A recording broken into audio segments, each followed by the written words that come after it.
Hello friends, स्वागत है आपका हमारे यूट्यूब चैनल जीके विद मिमी। जैसा कि आपको पता है, हमने हरियाणा जीके की सीरीज शुरू की है, तो हम हरियाणा का जो जिलेवार परिचय है उसे पढ़ रहे हैं। पहले की क्लासेस में हमने बहुत सारे जिलों के बारे में पढ़ लिया है।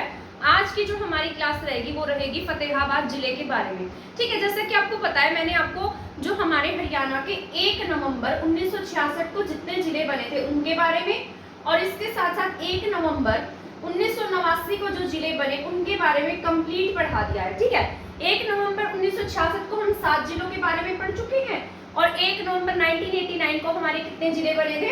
ये बने थे हमारे 4 जिले। ठीक है, तो इस प्रकार से हम कुछ जिलों के बारे में पढ़ चुके हैं। इसके अलावा मैंने और भी जिलों के बारे में पढ़ाया आपको। ठीक है, पर आज की जो हमारी क्लास का टॉपिक है वो कौन से जिले के बारे में है? फतेहाबाद जिले के बारे में। ठीक है, इससे पहले हम ये जान लेते हैं कि जो फतेहाबाद जिला है इसकी लोकेशन क्या है, ये मतलब कहाँ पर हमारे कौन से राज्य के साथ में क्या करता है, सीमा बनाता है। तो इस तरीके से, जैसा कि आपको पता है, हरियाणा के साथ में कौन सा राज्य सीमा बना रहा है? यहाँ पर पंजाब है ना। आपको मैंने सभी ये क्लास भी कराई है कि हमारे हरियाणा का कौन सा जिला बाहर के कौन से राज्य के जिले के साथ में सीमा बनाता है। तो उसी प्रकार से यहाँ पर क्या है, हमारी फतेहाबाद लगा लीजिए। क्या है यहाँ? फतेहाबाद। ठीक है, फतेहाबाद के बाद यहाँ क्या है, हमारा सिरसा है। सिरसा हमारा इस तरफ से क्या है, आखिरी जिला है। ठीक है, सिरसा के बाद यहाँ हमारे साथ में हिसार जो है वो सीमा बनाता है। क्या है? हिसार। ठीक है, तो हिसार फतेहाबाद के साथ सीमा बनाता है, सिरसा के साथ में ये टच नहीं होता है। ठीक है, इधर ये क्या है, हिसार, और इधर क्या है, जींद जिला है। कौन सा जिला है इधर? जींद। ठीक है, तो फरीदाबाद जो है वो आपके हरियाणा के 3 जिलों के साथ में सीमा साझा करता है। इस तरफ से ये सिरसा के साथ सीमा बनाता है, इधर हिसार के साथ में, और इधर जींद के साथ। ऊपर की तरफ ये पंजाब जिले के साथ में क्या कर रहा है, पंजाब राज्य के साथ में सीमा साझा करता है। ठीक है, और ये हमारा कौन सा जिला है? हरियाणा का पश्चिमी जिला है, क्योंकि आपको पता है इधर पूर्व और इधर क्या है, पश्चिम है। तो ये कौन सा जिला हो गया हमारा? पश्चिमी जिला। ठीक है, तो हरियाणा का कौन सा जिला? ये पश्चिमी जिला है जो पंजाब राज्य के साथ में सीमा साझा करता है। ठीक है, और ये हमारा इसकी खास बात ये है कि जो आपका सिरसा जिला है ना, वो अकेला फतेहाबाद के साथ में सीमा बनाता है। सिर्फ एक जिले के साथ में क्या करता है, ये सीमा बनाता है। बाकी हरियाणा के किसी भी जिले के साथ में इसकी सीमा नहीं लगती है। ठीक है, तो फतेहाबाद जो अकेला फतेहाबाद सिरसा के साथ में क्या करता है, सीमा साझा करता है। और किसके साथ में सीमा साझा कर रहा है? जींद के साथ में, और ये हिसार के साथ सीमा साझा करता है, और ऊपर की तरफ पंजाब के साथ में सीमा साझा कर रहा है। ठीक है, जो फतेहाबाद है, यहाँ से कौन सी नदी की क्रॉसिंग है? हमारे यहाँ पर जिस प्रकार आपको पता है 2 मेन नदियां है ना। एक इधर की तरफ क्या है, यमुना नदी है, उसके बारे में भी मैंने आपको पढ़ा रखा है, नदियों का टॉपिक कंप्लीट कराया हुआ है। इधर घग्गर नदी है। कौन सी नदी है इधर? घग्गर। तो जो घग्गर नदी है वो इस तरीके से होती हुई तो फतेहाबाद में भी टच करके फिर सिरसा और फिर आगे राजस्थान की तरफ चली जाती है ना। इसके बारे में मैंने आपको बताया था कि जींद में से जो घग्गर नदी है वो जींद जिले से नहीं बहती, इसके बाद फतेहाबाद में, फतेहाबाद से आगे सिरसा और फिर आगे राजस्थान की तरफ चली जाती है, जहाँ इसे हाकड़ा नदी के नाम से जाना जाता है। इसके बाद हम पढ़ेंगे कि जो हमारा फतेहाबाद जिला है ये कब अस्तित्व में आया, ये कब बना था। ठीक है, 15 अगस्त 1997 को जो हमारा फतेहाबाद जिला है ये अस्तित्व में आया। इसको भी मैंने आपको ट्रिक के साथ में याद कराया था कि आपके फतेहाबाद और झज्जर 2 जिले 15 अगस्त 1997 की बात है। ठीक है, 15 अगस्त 1997, और एक इसी के उल्टा था 1979, है ना। 1979 और 1997 मैंने आपको बताया था कि इसको उल्टा कर दीजिए, और उल्टा करेंगे तो आपके 2 जिले अस्तित्व में आए थे। ठीक है, एक 15 अगस्त, मैंने आपको 15 अगस्त से भी सभी जिले याद कराए थे कि जो 15 अगस्त है इससे पै वाले जितने भी जिले हैं या पै की साउंड देते हैं वो सभी जिले 15 अगस्त को बने। ठीक है, या जिनकी बनावट पै जैसी है। जिस तरीके से आपका 15 अगस्त 1997 को फतेहाबाद और फतेहाबाद के साथ में झज्जर। ठीक है, फतेहाबाद के साथ कौन सा जिला अस्तित्व में आया? झज्जर जिला। ठीक है, तो 2 जिले जो है वो 15 अगस्त 1997 को अस्तित्व में आए थे, और ये 1970 वाला कौन सा था? फरीदाबाद था। कौन सा था? फरीदाबाद। अब आप देखिए इन दोनों की जो बनावट है, ये देखो आगे से पै जैसा लग रहा है ना, इसको आप अगर मिटा देंगे तो ये पै जैसा बन जाएगा, और पै से ही क्या आपका 15 अगस्त है। तो मैंने आपको इस तरीके से आपको याद कराया था कि ये जो 1979 वाला ये भी 15 अगस्त को ही बना था।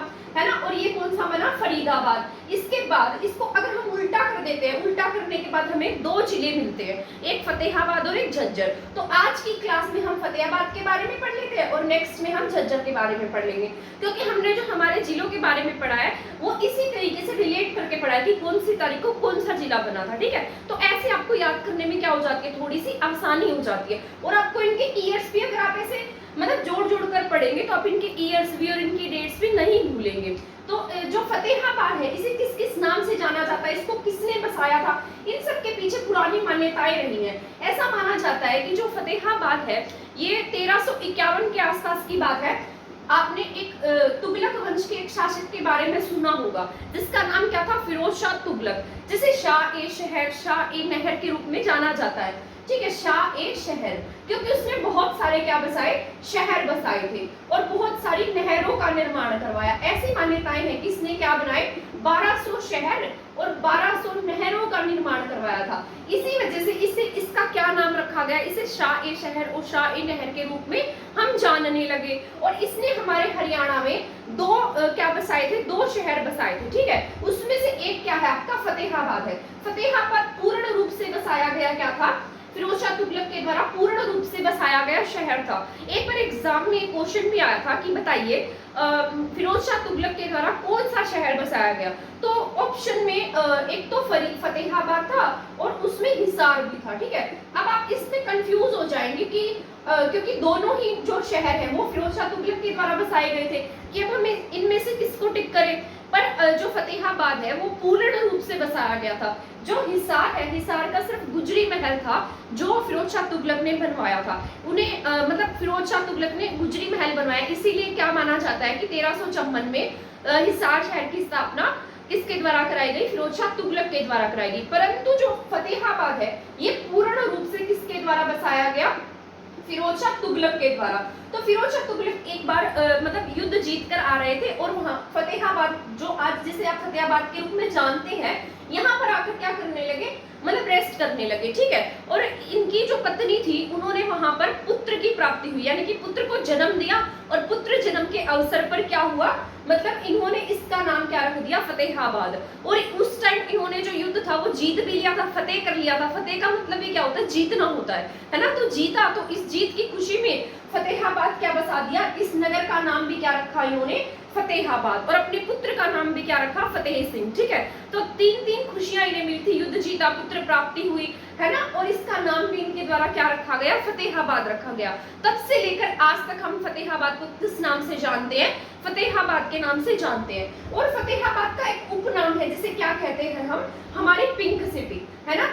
वैसे तो आपकी पिंक सिटी जयपुर है, परंतु अगर हरियाणा की पिंक सिटी की बात की जाए तो हमारी पिंक सिटी कौन सी है, ये पिंक सिटी है हमारी। अगर आप फतेहाबाद में जाते हैं तो ऊपर इस तरीके से लिखा भी होता है, पिंक सिटी में आपका स्वागत है ना। तो इसका उपनाम है ये किसका, फतेहाबाद को। तो हमारे हरियाणा की पिंक सिटी कौन सी है, फतेहाबाद है। परंतु अगर इंडिया की पिंक सिटी की बात की जाए तो वो आपकी जयपुर है ना। आप सभी ही पिंक सिटी के बारे में जानते हैं, तो इसके पीछे भी कुछ ना कुछ लॉजिक है। ऐसा माना जाता है कि मतलब बहुत टाइम पहले एक डिप्टी कमिश्नर हुए थे जिनका एक सपना था कि पूरे के पूरे फतेहाबाद को जयपुर की तर्ज पर क्या बना दिया जाए, पिंक करा दिया जाए, है ना।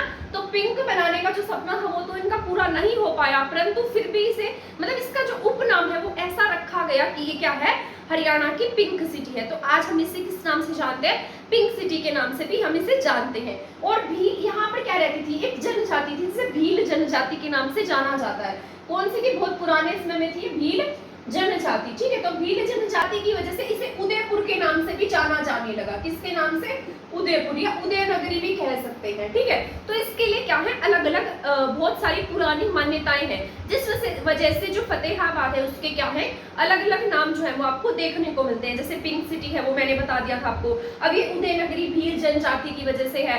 फिरोज शाह तुगलक ने 1351 में इसको निर्माण किया, यानी कि शहर बसाया था अपने पुत्र प्राप्ति पर और अपनी विजय पर। ठीक है, तो इसके अलग अलग मान्यताएं में किसी ने आक्रमण किया था। आप सभी को पता होगा, 1398 का नाम लेते हैं आप सभी समझ गए होंगे। जिसने भी हिस्ट्री पढ़ी है उसे 1398 के बारे में जरूर पता होगा। तो 1398 के आसपास एक शासक हुआ था, एक 1398 के आसपास एक मुगल शासक था जिसका नाम था तैमूर लंग। क्या नाम था उसका, तैमूर लंग। ठीक है, तो तैमूर लंग हम उसे क्यों कहते थे, क्योंकि वो जो पैर था ना उसका पैर से क्या था, वो लंगड़ा था, जिस वजह से उसको क्या कहने लगे, तैमूर लंग कहने लगे। बाद में इसका वंशज कौन हुआ था, बाबर जो था ना वो इसी का वंशज था, किसका, तैमूर लंग का।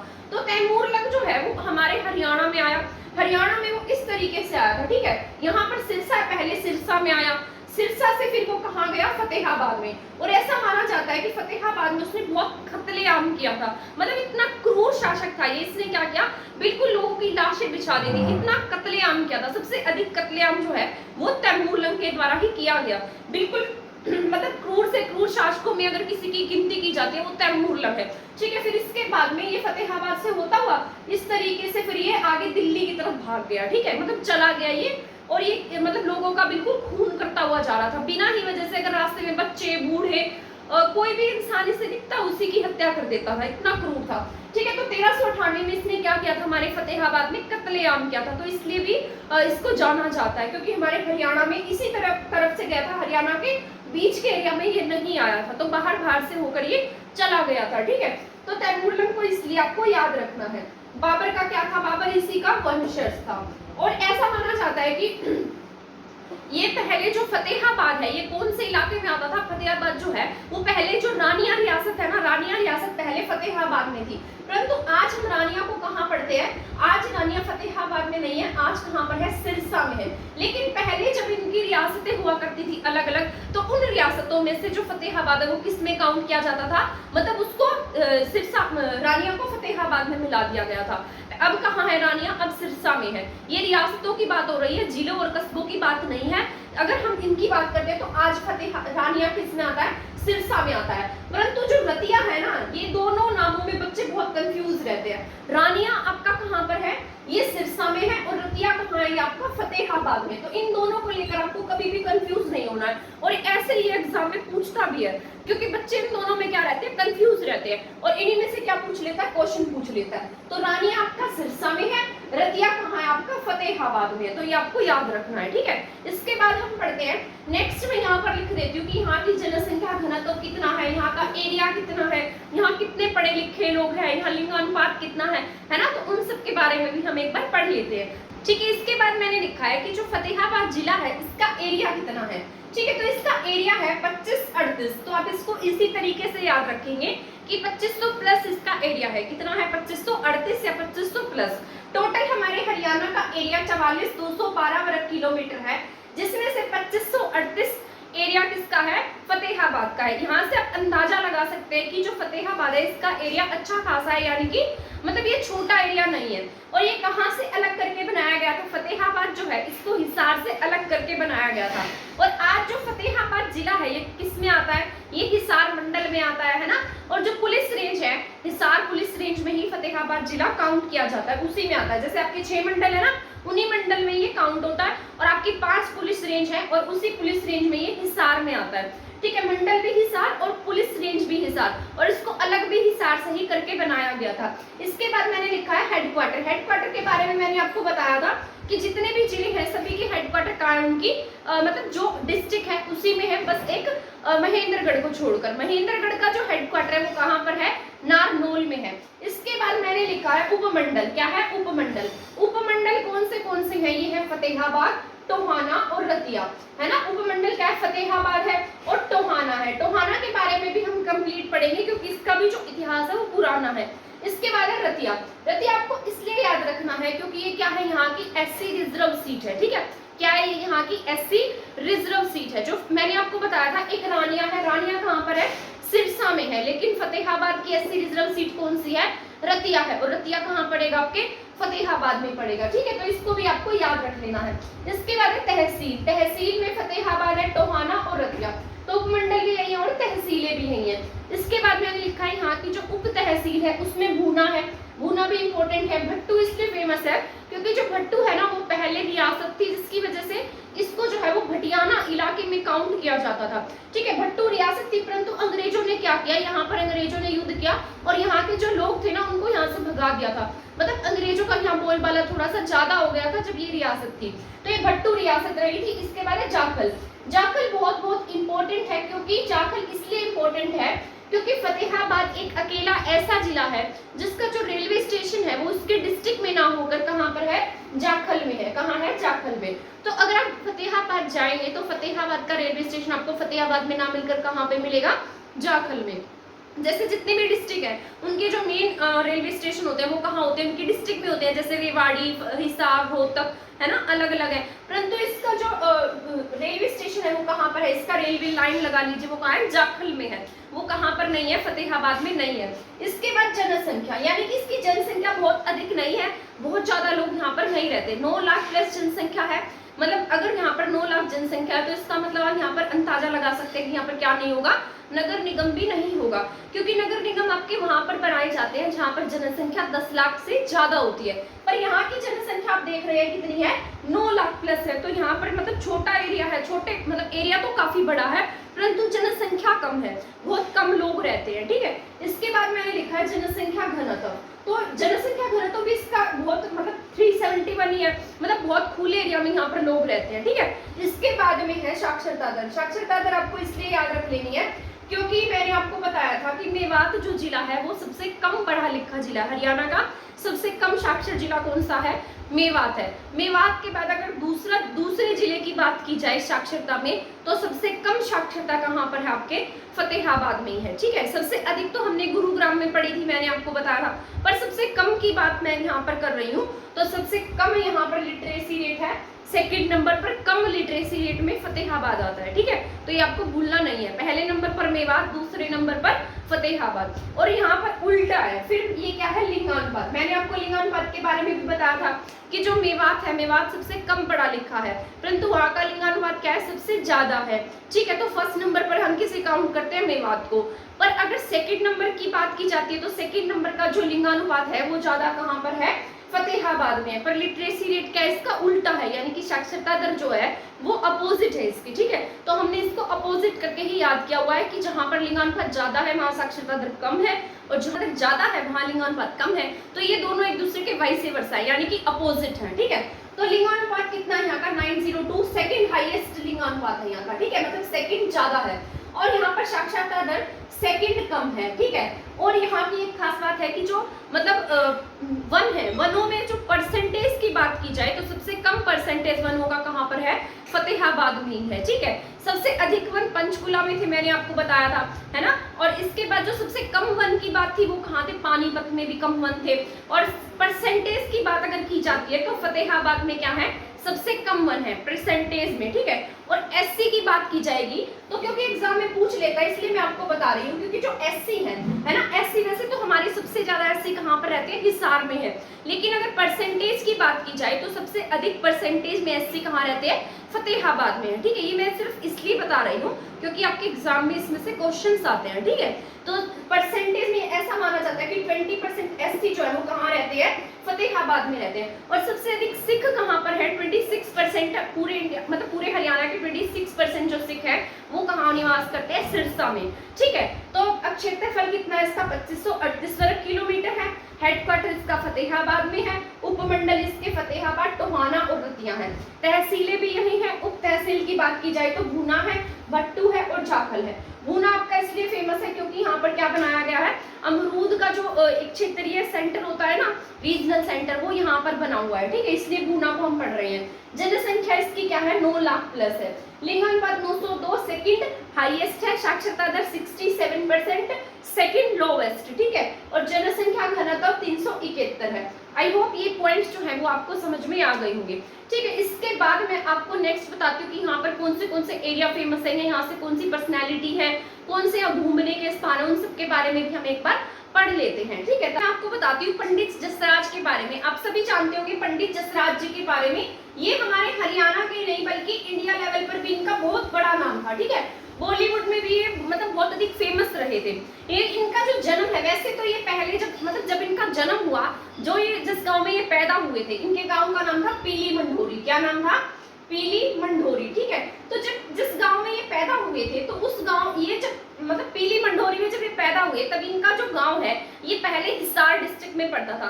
लेकिन जब हिसार को मतलब अलग कर दिया गया, हिसार से फतेहाबाद अलग किया गया, तब जो इनका गांव है वो कहाँ चला गया, फतेहाबाद जिले में काउंट होने लगा। ठीक है, तो आज अगर हमसे एग्जाम वाला क्वेश्चन पूछता है तो अगर मतलब हमसे क्वेश्चन पूछता है तो हमें क्या टिक करना होता है, फतेहाबाद। ठीक है, तो हम इन्हें कहाँ का मानते हैं? फतेहाबाद का, क्योंकि जो पीली मंढोरी गांव है वो आपका कहाँ पर है? ये फतेहाबाद में है। पहले कहाँ था? हिसार में था, परंतु जब हिसार से फतेहाबाद अलग हुआ तब इनका गांव कहाँ आने लगा? फतेहाबाद में। ठीक है, अगर हमसे एग्जाम में क्वेश्चन पूछा जाता है तो हम क्या टिक करते हैं? फतेहाबाद ही टिक करते हैं। ठीक है, तो पंडित जसराज पीली मंढोरी में पैदा हुए थे, फतेहाबाद में इनका जन्म हुआ। और ये क्या थे? शास्त्रीय संगीत से संबंधित थे। क्या गाते थे ये? शास्त्रीय संगीत। ठीक है, ये आज वाला जैसे हम ये आज के जो सिंगर थे उसकी तरीके से ये नहीं गाया करते थे। क्या थे ये? शास्त्रीय संगीतकार। और ये मेवात घराने से बिलोंग करते थे। कौन से घराने के थे? मेवात घराने के, क्योंकि ये भी एग्जाम में पूछा गया कि कौन से घराने से संबंधित थे, है ना, तो इसलिए हमारा ये पढ़ना जरूरी है। कौन से घराने से थे? मेवात घराने से। शास्त्रीय संगीत ये गाया करते थे और इनका जन्म पीली मंढोरी फतेहाबाद में हुआ। ठीक है, और इनके लिए मतलब ये इन्हें बहुत सारे जो सम्मान है उनसे भी सम्मानित किया गया, अलग अलग संगीत के जो सम्मान थे उनसे सम्मानित किया गया। ठीक है, और इनकी जो 2020 में क्या हुई? इनकी डेथ हो गई। 2020 जब कोरोना काल था ना, उसी कोरोना काल में ये बीमार हुए, वैसे भी बहुत एज हो चुके थे, तो उसी समय में क्या हो गई? इनकी डेथ हो गई। तो हमारी जो इंडियन गवर्नमेंट है उसने क्या किया? इनको सम्मान देने के लिए जो मंगल और शुक्र ग्रह है ना, उनके बीच में जिस तरीके से छोटे छोटे जो उपग्रह होते हैं उसके एक उपग्रह का नाम इन्हीं के नाम पर रखा गया है।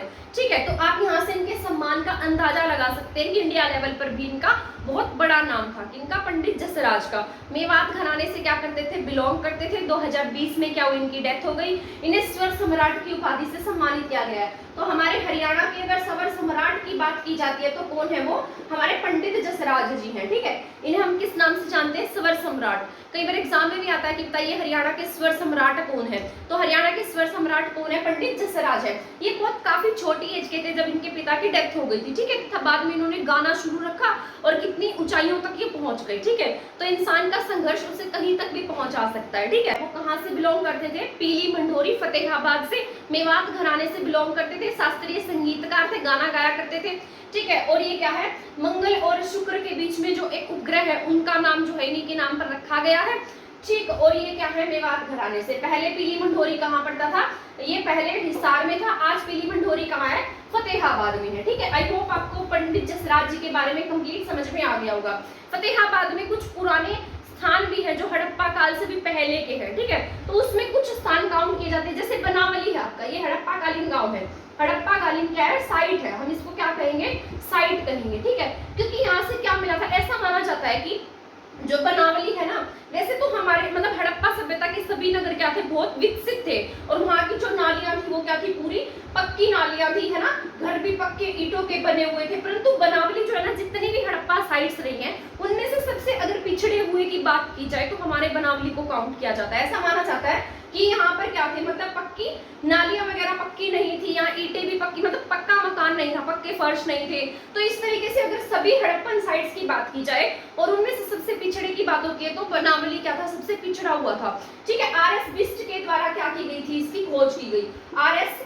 बिस्ट, ठीक है, आर.एस. बिस्ट ने क्या की? इसकी खोज की थी या फिर इस पर रिसर्च की थी, ऐसा भी हम कह सकते हैं।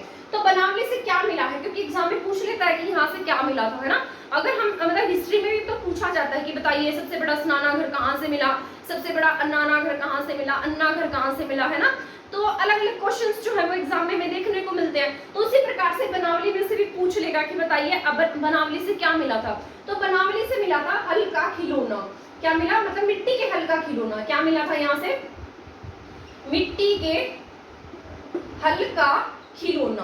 तो मतलब खिलौने से आप यहाँ अंदाजा लगा सकते हैं कि मतलब छोटा रहा होगा ये। ठीक है, तो खिलौना मिला यहाँ से, मिट्टी के हल्का क्या मिला है? खिलौना मिला। और कुछ यहाँ से जो चावल होता है ना, जला हुआ चावल, जो वगैरह हम इसको कह सकते हैं, तो उसके साक्ष्य भी यहाँ पर थोड़े बहुत हमें देखने को मिले थे। परंतु एग्जाम में ज्यादातर इस पॉइंट पर फोकस किया जाता है और इसी में से ये क्वेश्चन पूछा जाता है कि बताइए मिट्टी के हल्का खिलौना कहाँ से मिला है। ये सिर्फ हरियाणा जीके के पॉइंट ऑफ व्यू से जरूरी नहीं है, बल्कि इंडियन जीके के पॉइंट ऑफ व्यू से भी ये जरूरी है, क्योंकि एग्जाम में कुछ भी पूछ लेगा।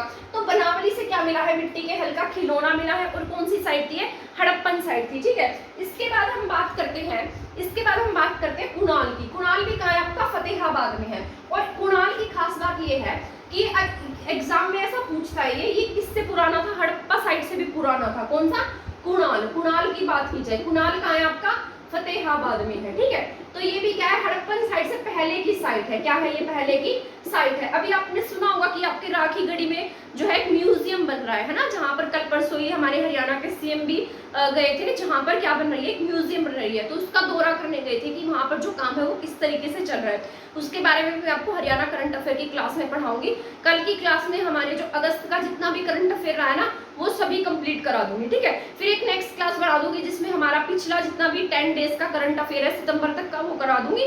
फिर डेली हमारे हरियाणा करंट अफेयर की क्लासेस रेगुलर रहा करेंगी, ठीक है। तो ये क्या है, कुणाल। कुणाल कहाँ पर है, फतेहाबाद में। ये क्या है, फतेहाबाद की साइट है जो हड़प्पा काल से भी पहले की थी। यहाँ से बहुत सारे साक्ष्य मिले हैं, परंतु उनमें से मतलब अगर आपके एग्जाम में जितने भी आभूषण वगैरह के बारे में पूछेगा ना, जितने भी आभूषण पूछ ले, उन आभूषणों में से कुणाल को टिक कर देना, ठीक है। क्योंकि जितने भी आभूषण है ना वो सभी कुणाल से ही मिले हैं। परंतु उनमें से जो फेमस है ना वो है राजा का मुकुट। क्या है, राजा का मुकुट। और यहाँ से एक मुकुट नहीं बल्कि दो मुकुट मिले हैं। कितने मुकुट मिले हैं, 2 मुकुट मिले हैं, ठीक है। और एक तांबे की अंगूठी है। क्या मिली है यहाँ से, तांबे की अंगूठी। और चपटी कुल्हाड़ी है, यहाँ क्या मिली है, चपटी कुल्हाड़ी, ठीक है।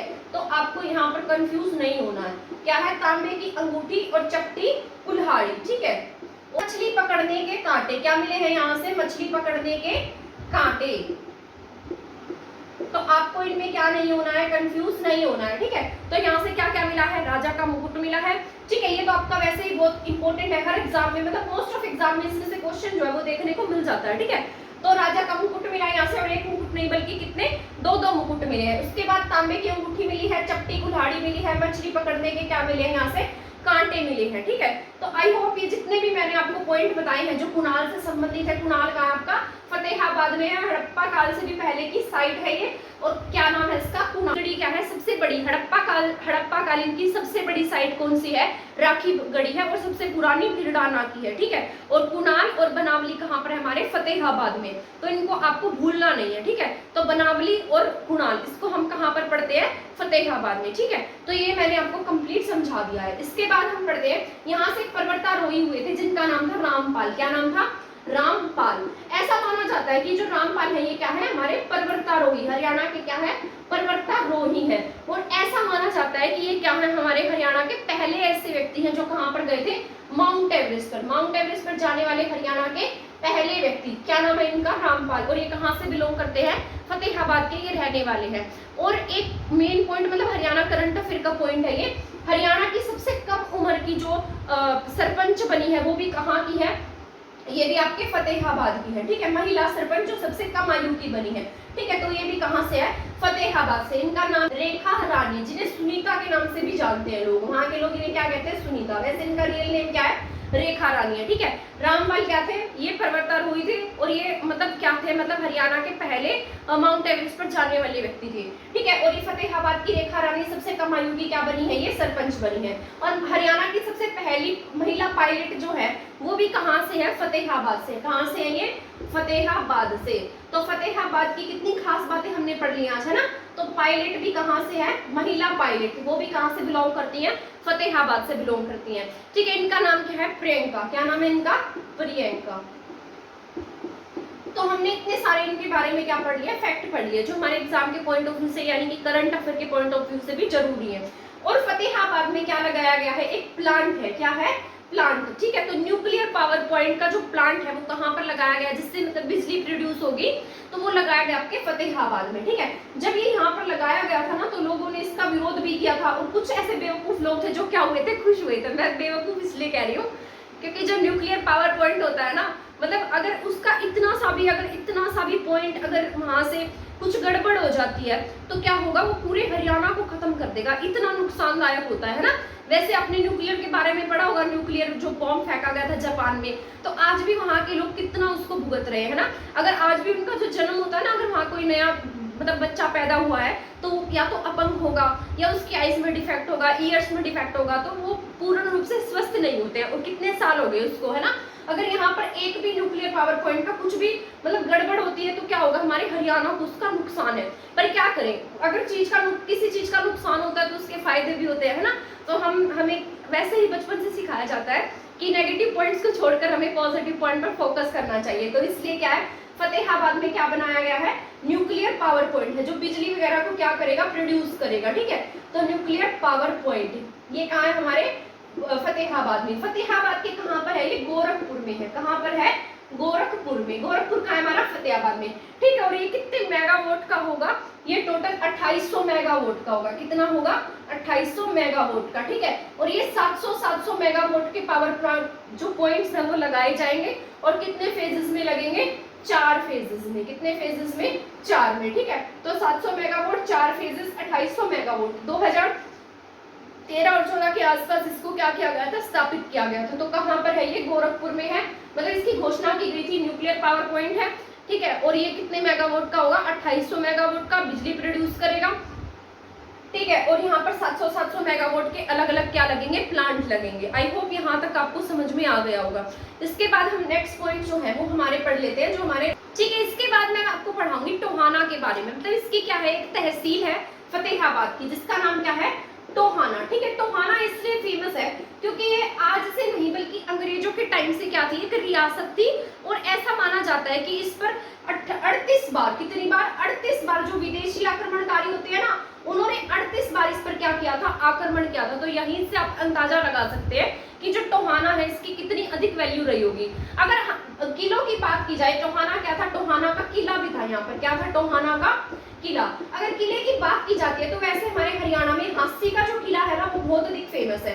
हांसी का किला क्या है, फेमस है। जो पृथ्वीराज चौहान का किला भी, जिसे हम कहते हैं तलवारों का किला भी इसको कहा जाता है। ऐसा माना जाता है कि यहाँ पर बहुत अधिक प्राचीन तलवारें जो है वो रखी गई थी, ठीक है। तो अभी तो यहाँ पर कुछ भी नहीं है, अगर देखने जाते तो कुछ नहीं मिलता, ठीक है। पूर्ण रूप से क्या हो चुका है, बिल्कुल खंडर है एक तरीके से। तो हांसी का जो किला है, ऐसा माना जाता है हांसी के किले के बाद में अगर किसी बड़े किले की स्थापना हुई तो वो कौन सा था, टोहाना का किला था। और इस पर जो विदेशी आक्रमणकारी है उन्होंने 38 बार क्या किया, इस पर आक्रमण किया था। किस पर, टोहाना के किले पर।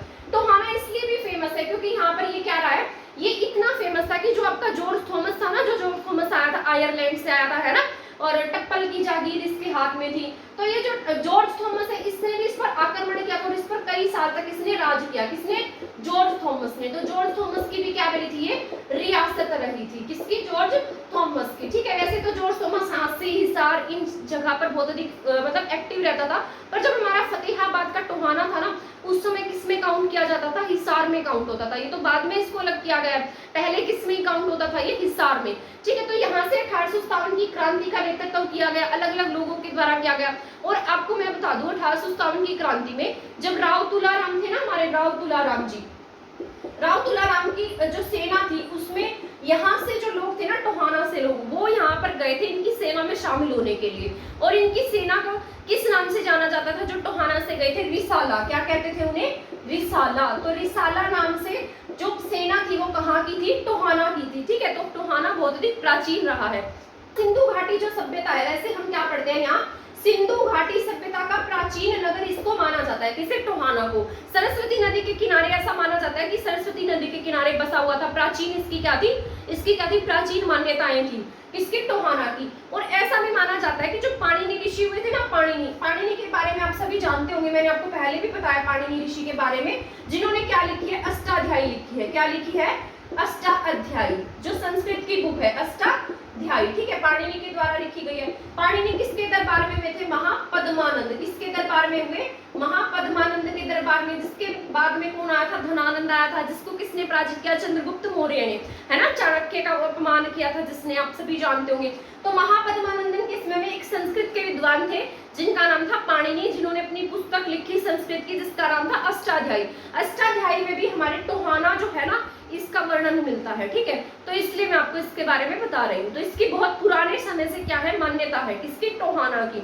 और ये जो तैमूर लगाया था 1398 में, ऐसा माना जाता है कि वैसे तो मतलब इसने बहुत कत्लेआम किया था, परंतु जो टोहाना के लोग हैं ना, उन्होंने तैमूर को इतना परेशान कर दिया कि उसे जो मतलब फतेहाबाद है उसे छोड़कर भागना पड़ा था। ऐसी पुरानी क्या है, मान्यताएं हैं, ठीक है। तो हमारे यहाँ के लोग भी कम नहीं थे, परंतु हमारे इतिहास में हमें पता नहीं क्यों हर जगह पर हारा हुआ ही दिखाया गया है, ठीक है। तो टोहाना में क्या है, मतलब टोहाना हमारा इतना फेमस रहा था और इतनी पुरानी रियासत रही थी, इसलिए आई होप जो टोहाना है उसके बारे में आपको समझ में आ गया होगा। टोहाना में क्या हुआ, 38 बार आक्रमण हुआ था टोहाना के किले पर। तैमूर लंकित को यहाँ के लोगों ने भगा दिया था मारकर, ठीक है।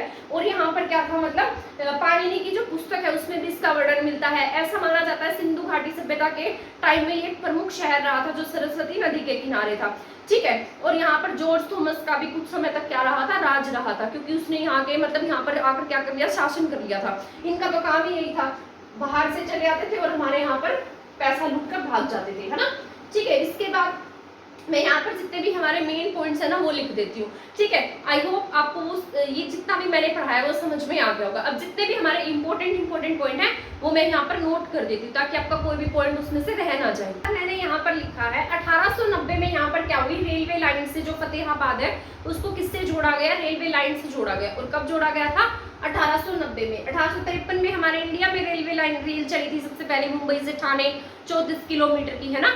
तो यहाँ पर 1890 में रेलवे लाइन से फतेहाबाद को क्या किया गया, जोड़ा गया, ठीक है। इसके बाद में 1857 की जो क्रांति है उसका नेतृत्व यहाँ से किसने किया, मोहम्मद आजम ने। वैसे तो मोहम्मद आजम ने इसका नेतृत्व, हम इसको हिसार में पढ़ते हैं, कहाँ पढ़ते हैं, हिसार में, परंतु हम इसको यहाँ इसलिए पढ़ रहे हैं क्योंकि आप सभी को पता है कि जो फतेहाबाद है वो पहले किसका हिस्सा था, वो पहले हिसार का हिस्सा था, ठीक है। तो अगर हम 1857 की क्रांति के नेतृत्व की बात करते हैं तो इसमें कौन काउंट किया जाएगा, मोहम्मद आजम ही यहाँ से काउंट किए जाएंगे, ठीक है। तो ऐसा माना जाता है कि यहाँ से किसने इसका नेतृत्व किया था, मोहम्मद आजम ने। इसके बाद है बाबा टहलदास धाम। मैं आपको बाबा टहलदास धाम के बारे में इसलिए बता रही हूँ क्योंकि आपने बाबर के बारे में सुना होगा, तो ना मैंने आपको हुमायूं के बारे में बताया, बाबर के बारे में बताया था। तो बाबर का बेटा कौन था, हुमायूं था, ठीक है।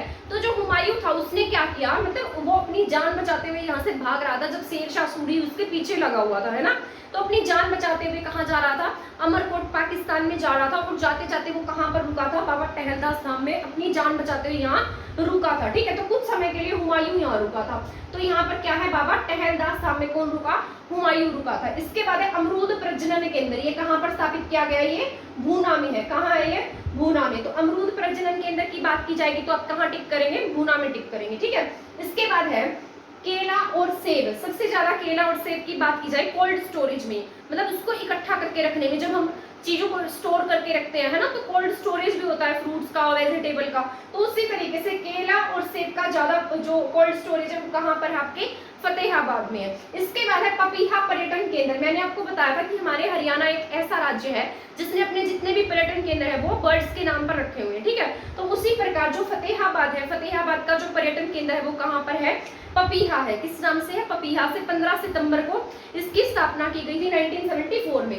इसके बाद यहाँ पर मेला लगता है, ढिंगसरा का मेला लगता है। यहाँ पर कौन सी झील है, चिल्ली झील है, ठीक है। तो इसे चिल्ली सिटी के नाम से भी जाना जाता है। और कौन सी झील है, यहाँ पर चिल्ली झील है, ठीक है। इसके बाद मैंने लिखा है मनसा सागर का मेला। ये भी आपका इंपॉर्टेंट है क्योंकि यहाँ पर क्या है, एक तालाब बना हुआ है। क्या है, यहाँ पर एक तालाब है और उस तालाब में क्या होता है, मतलब उस तालाब के पानी में नहाने से जो चर्म रोग है यानी कि स्किन की डिजीज है वो दूर हो जाती है। और ऐसा ही स्किन की डिजीज वाला एक तालाब कहाँ पर है, सोना में, जैसे हम सोना कुंड के नाम से जानते हैं। उसमें सल्फर की अधिकता होने के कारण क्या होता है, मतलब जो व्यक्ति चर्म रोग से परेशान है, जिसको स्किन की डिजीज है, वो क्या हो जाती है, ठीक हो जाती है। तो वैसा ही हमारे कहाँ पर है, फतेहाबाद में, जिसे मनसा सागर का, जहाँ पर मेला लगता है। और यहाँ पर क्या चढ़ाई जाती है, झाड़ू। यहाँ पर क्या चढ़ाई जाती है, झाड़ू। झाड़ू प्लस नमक चढ़ाया जाता है, जिससे यहाँ पर जो मन की मन्नत है ना वो पूरी हो जाती है। कहाँ पर, मनसा सागर के मेले में, ठीक है। इसके बाद मैंने लिखा है ऊपर संत मीरा शाह की मजार। क्या है, यहाँ पर संत मीरा शाह की मजार है। और प्रथम कॉटन मिल जो है ना वो यहाँ पर कब लगी थी, 1963। कहीं कहीं बुक में 1963 लिखा और कहीं कहीं 1955 लिखा। तो अलग अलग ईयर दिए गए हैं अलग अलग बुक में, ठीक है। तो 1890 में क्या लगी थी, यहाँ पर पहली रेलवे लाइन से इसको जोड़ा गया। 1857 की क्रांति का नेतृत्व मोहम्मद आजम ने किया है। बाबा टहलदास धाम है, यहाँ पर अमरूद प्रजनन केंद्र भूना में है। केला और सेब सबसे ज्यादा कोल्ड स्टोरेज फतेहाबाद में होता है इसका। पपीहा पर्यटन केंद्र है जो किसी पक्षी के नाम पर है। इसके बाद है ढिंगसरा का मेला लगता है, चिल्ली झील है यहाँ पर, ठीक है। मनसा सागर का मेला लगता है जहाँ पर झाड़ू और नमक चढ़ाया जाता है। संत मीरा शाह की मजार है। और प्रथम कॉटन मिल यहाँ पर 1963 या 1955 में लगी थी, ठीक है। आई होप आपको जितने भी पॉइंट्स है ना वो सब समझ में आ गए होंगे। अगर आपको मेरा पढ़ाया हुआ समझ में आता है तो प्लीज मेरे चैनल को सब्सक्राइब करना और मेरी वीडियो को शेयर करना ना भूलें। आज की क्लास में हमारा इतना ही था और आगे का जो कंटेंट है वो देखने के लिए हमारे साथ बने रहें। थैंक यू, धन्यवाद।